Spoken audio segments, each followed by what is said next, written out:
Souhaitez-vous que je continue avec les volets suivants: mariage, vie privée, carrière, révélation ou contradiction personnelle? Être une femme libanaise dans les médias français, c'est affronter un monde construit sur des stéréotypes que l'on n'a pas choisis. Léa Salamé le sait. Dans ses débuts, elle se sentait étrangère parmi les visages blonds aux yeux bleus qui peuplaient les plateaux. Elle redoutait que son accent, son regard méditerranéen, son histoire aux confins du Levant ne deviennent des freins dans une industrie qui valorise trop souvent la norme. À cela s'ajoutait le poids d'être une femme dans un milieu encore dominé par des codes masculins. Plus d'une fois, après une interview percutante, on l'a qualifiée de trop agressive, trop directe, quand un homme, dans la même position, aurait été célébré pour sa fermeté. L'un de ces épisodes marquants fut son échange houleux avec François Hollande. En 2016, lorsqu'elle osa s'exclamer « C'est une blague ?» en réponse à une de ses déclarations. L'écho médiatique fut immédiat. Certains crièrent au manque de respect, d'autres saluèrent son courage, mais dans le silence feutré de son bureau, seule face à des commentaires parfois violents sur les réseaux sociaux, Léa a pleuré. Elle n'a jamais laissé transparaître cette douleur à l'antenne, mais elle l'a ressentie, intensément. Ses blessures invisibles, ses cicatrices de l'âme, ont alimenté sa force, l'ont poussée à travailler plus dur, à prouver encore et encore qu'elle méritait chaque centimètre carré de son succès. C'est aussi dans cette force que s'inscrit son histoire d'amour avec Raphaël Glucksmann. Un intellectuel, un homme engagé, passionné de politique, qui croise son chemin en 2015 sur un plateau de France 2. Entre eux, l'alchimie est immédiate. Des joutes verbales au regard complice, quelque chose naît, une évidence. Ils ne se marient pas, mais vivent ensemble, construisent un foyer à leur manière. En 2017, leur fils Gabriel naît, bouleversant l'univers de Léa. Elle dit souvent que cette maternité l'a changé profondément, que ce petit garçon est sa boussole, son ancrage. Mais l'amour, aussi fort soit-il, n'est jamais à l'abri des tempêtes. Lorsque Raphaël annonce sa candidature aux élections européennes, Léa se retrouve face à un dilemme cornélien. Rester journaliste politique au risque d'un conflit d'intérêts ou s'effacer temporairement pour protéger l'éthique professionnelle. Elle choisit l'éthique. Elle se retire. Un retrait qu'elle vit comme une blessure sourde, car dans ce monde ultra compétitif, chaque absence peut coûter cher. Pourtant, elle fait ce choix avec dignité. Elle soutient l'homme qu'elle aime tout en ayant peur, en secret, que ce choix l'éloigne de son propre rêve. Son retour à la télévision, avec Quelle époque, sera une renaissance, mais aussi un rappel de ce qu'elle a accepté de sacrifier. Avant Raphaël, Léa avait vécu une histoire discrète avec l'écrivain Olivier Guèze. Elle en parle peu, avec pudeur. C'était au début de sa carrière, à une époque où elle cherchait encore sa voix, sa place. Cette relation, terminée sans drame, lui a appris à faire confiance, mais aussi à se protéger. Elle en a tiré des leçons essentielles sur ce que signifie aimer sans se perdre. Ce besoin de protéger son intimité, Léa le porte comme un manteau. Même lorsque Raphaël apparaît dans son émission en 2023, elle reste professionnelle, distante, comme si elle posait une barrière invisible entre le plateau et son cœur. Car Léa Salamé, derrière sa voix assurée et ses questions incisives, est une femme qui a connu la peur de perdre. Cette peur ne la quitte jamais. C'est une peur d'enfant exilé, une peur née au milieu des tirs de roquettes à Beyrouth, qui ressurgit à chaque séparation, à chaque départ. Aujourd'hui encore, alors qu'elle tient Gabriel dans ses bras, ou qu'elle regarde Raphaël s'endormir à ses côtés, elle se demande parfois « Et si demain tout cela disparaissait ?» Elle sait que le bonheur est fragile, qu'il ne tient qu'à un souffle. Mais c'est peut-être cette conscience aiguë de la précarité de la vie qui rend son amour si vrai, sa maternité si bouleversante, sa carrière si entière. Les tragédies dans la vie de Léa Salamé ne se sont pas limitées aux horreurs de la guerre ou au souvenir enfoui du 11 septembre, elle prenait aussi la forme d'ombres plus discrètes, plus intimes, nichées dans les silences de ses relations et dans les coins les plus sombres de son ascension professionnelle. L'un des épisodes les plus douloureux fut la disparition du père de Nicolas Demorand, journaliste émérite et figure fraternelle dans son parcours. Léa et Nicolas formaient un tandem redoutable sur France Inter et leur complicité transcendait les micros. Lorsque Nicolas publia Intérieur, Nuit en 2024, un ouvrage poignant dans lequel il confia sa lutte contre les troubles bipolaires, Léa admit avoir pleuré. Pas des larmes de façade, des larmes de sœur, elle confia que certains Léa Salamé, née Ala Léa Salamé, le 27 octobre 1979 à Beyrouth, est l'une des figures les plus brillantes et les plus respectées du journalisme français. Derrière ce prénom qui claque comme une signature sur les plateaux de télévision, se cache une femme dont le parcours est fait de lumière, mais aussi d'ombre. Une femme façonnée par l'exil, la guerre, la peur, la résilience et les combats silencieux qu'on mène seul, loin des caméras. Fille de Ghassan Salamé, ancien ministre libanais de la Culture et conseiller spécial de Kofi Annan à l'ONU, et de Marie Bogossian, d'origine arménienne, Léa a grandi dans une famille d'intellectuels engagés, polyglottes, marqués par l'histoire et les cicatrices des peuples déplacés. Pourtant, si l'héritage était noble, l'enfance, elle, ne fut ni douce ni simple. À 5 ans à peine, Léa fuit Beyrouth avec les siens, chassée par les bombes de la guerre civile libanaise.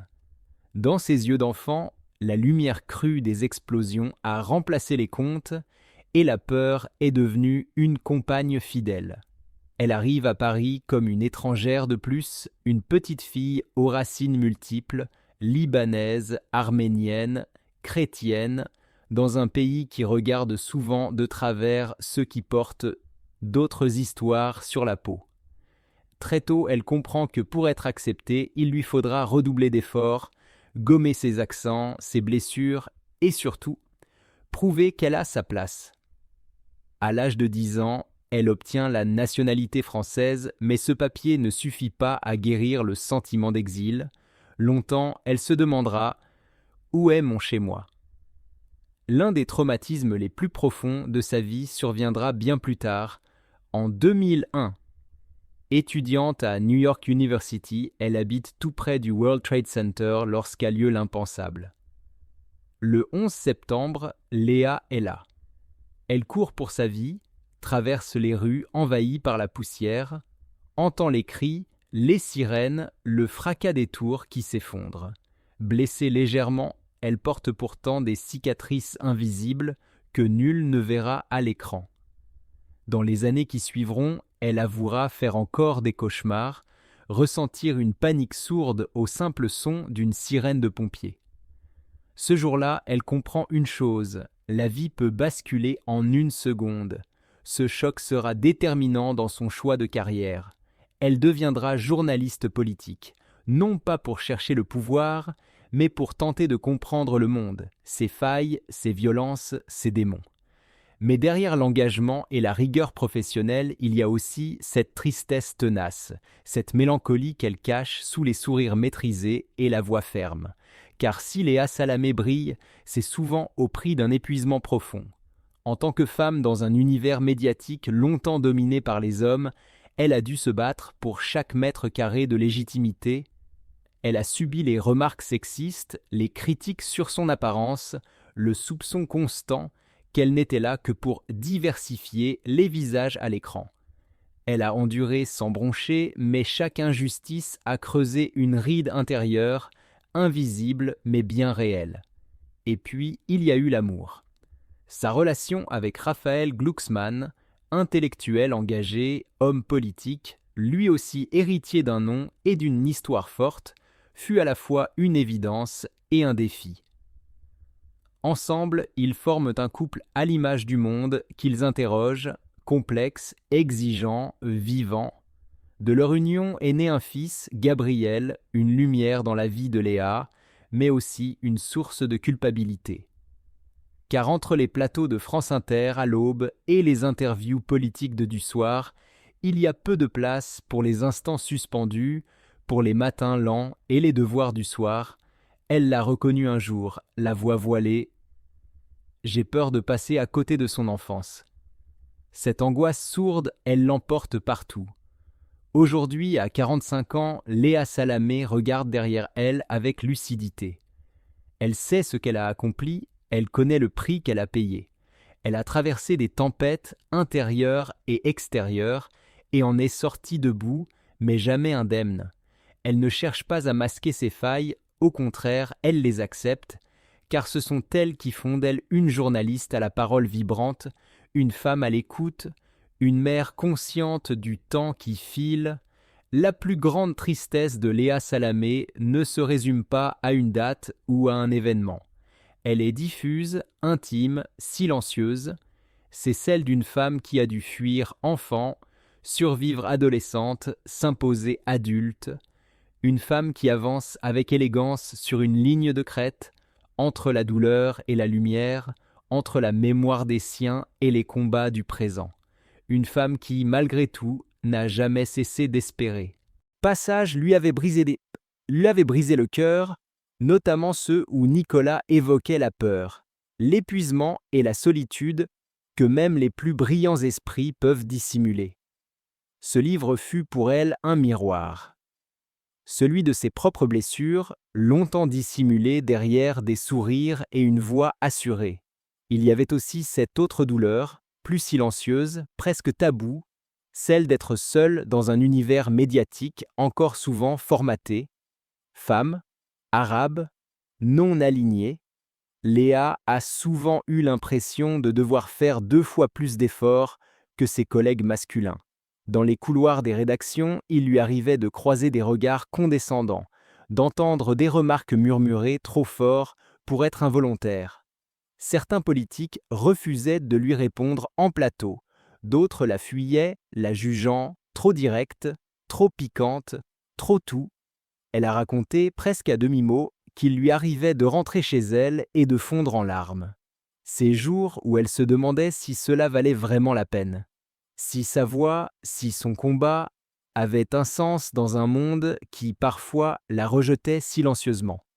Mais chaque chute, chaque humiliation tue, l'ont rendue plus affûtée, plus humaine. Ce n'est pas par hasard qu'elle a su tenir tête à Nicolas Sarkozy en direct, ni qu'elle a osé pousser Emmanuel Macron dans ses retranchements. Ces moments, acclamés par le public, sont les fruits d'une résilience bâtie sur des blessures qu'on n'imagine pas. Aujourd'hui, à 45 ans, Léa Salamé contemple son parcours avec un mélange de fierté et de lucidité. Elle sait ce qu'elle a de gagné. Une voix forte dans le paysage médiatique français, le respect de millions d'auditeurs et une place bien à elle dans un monde qui ne lui avait rien promis. Mais elle sait aussi ce qu'elle a laissé derrière. Des nuits blanches, des absences familiales, des douleurs tues et des rêves renoncés. Son histoire commence comme beaucoup d'autres. Une stagiaire discrète plongée dans les archives poussiéreuses de LCP, Public Sénat sous la houlette de Jean-Pierre Elkabbach. Mais très vite, son ton tranche, son regard capte, elle gravite à iTélé, à France 24, jusqu'à devenir ce visage incontournable des matinées de France Inter et des grandes interviews de France 2. L'un de ses plus beaux coups d'éclat restera sa participation à On n'est pas couché, de 2014 à 2016. Elle y a imposé un style incisif, frontal, mais toujours respectueux. Elle posait les questions que beaucoup n'osaient plus formuler, ni racoleuses, ni complaisantes. Elle avait cette capacité rare de mettre les invités face à leurs contradictions, sans jamais perdre le fil du dialogue. Elle n'était pas là pour juger, mais pour comprendre, pour faire jaillir la vérité, mais même dans ce succès, il y avait de la solitude. Chaque plateau était un duel, chaque mot pesé, chaque erreur surévaluée. Et pourtant, elle a tenu, elle a continué. Parce qu'au fond, Léa Salamé est animée par une obsession presque viscérale, celle de comprendre le monde dans lequel elle vit, non pas pour le dominer, mais pour ne pas s'y perdre. Animer l'émission politique aux côtés de David Pujadas, puis briller dans quelle époque n'a pas simplement renforcé le statut de Léa Salamé comme une des grandes figures de l'audiovisuel français, cela a confirmé sa singularité dans un paysage souvent formaté. Mais pour celle qui n'a jamais accepté les étiquettes, chaque émission est aussi un défi silencieux, celui de se maintenir au sommet sans trahir ce qu'elle est. Avec son podcast et livre Femmes puissantes, elle a creusé un sillon à part. En donnant la parole à Christiane Taubira, Leila Slimani, Amélie Mauresmo, elle a façonné un espace rare, où les voix féminines ne sont pas réduites à des anecdotes mais deviennent des piliers d'un récit collectif. Ces entretiens ne sont pas des performances médiatiques, ce sont des confessions, des duels, des complicités. C'est là que Léa excelle dans l'art de faire parler sans jamais juger, de creuser sans jamais trahir. La reconnaissance ne s'est pas fait attendre. Nommée femme de l'année 2014 par GQ, respectée par ses pairs, sollicitée par les plus grandes rédactions, elle est devenue une référence. Mais les moments les plus marquants restent pour elle ceux partagés en face de figures d'État.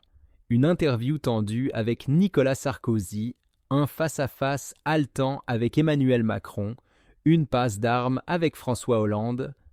Autant d'occasions où elle a dû contenir son stress, ses émotions, son envie de réussir, pour que seule la vérité ait droit de citer. Et pourtant, elle ne cache pas ses faux pas. Bien au contraire, elle parle avec franchise de cet épisode regrettable, cette vidéo tournée après l'annonce de la démission de Nicolas Hulot, où elle et Nicolas Demorand, emportés par l'adrénaline, s'étaient laissés aller à une forme d'autocongratulation. La polémique fut immédiate et Léa, blessée dans sa crédibilité, s'excusa publiquement. Elle avoua avoir eu honte. Mais de cette erreur, elle tira une leçon précieuse. Ne jamais se laisser griser, même dans la victoire. L'émotion, si elle est précieuse en interview, doit toujours être domptée. Autre coup dur, sa réplique restée célèbre à François Hollande. « C'est une blague ?» Lors d'un entretien tendu. Certains saluèrent son courage, d'autres y virent d'eau de l'irrespect. Léa, elle, confie que ce moment l'a fait vaciller intérieurement. Pas parce qu'elle regrettait ses mots, mais parce qu'elle sentit à quel point une femme qui ose est plus durement jugée. On pardonne plus facilement l'impertinence à un homme, dira-t-elle plus tard.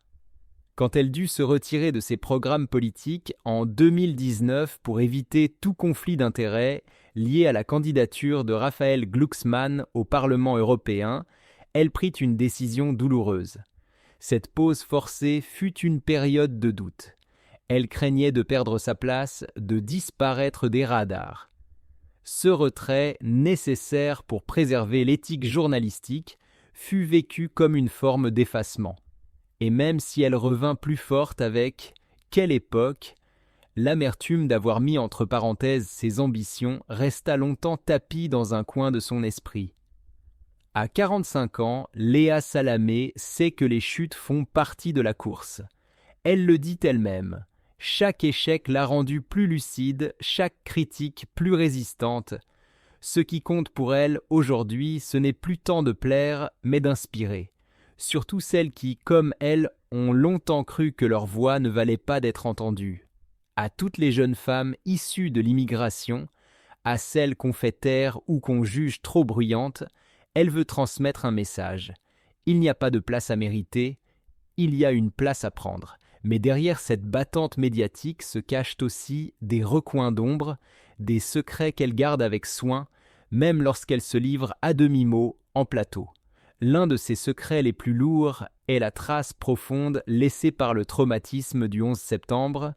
Bien sûr, elle a parlé de ses blessures physiques, mais elle reste pudique sur les cauchemars récurrents, les insomnies, l'anxiété tapie dans les bruits du quotidien. À New York, en 2001, Léa ne fut pas seulement témoin d'un attentat.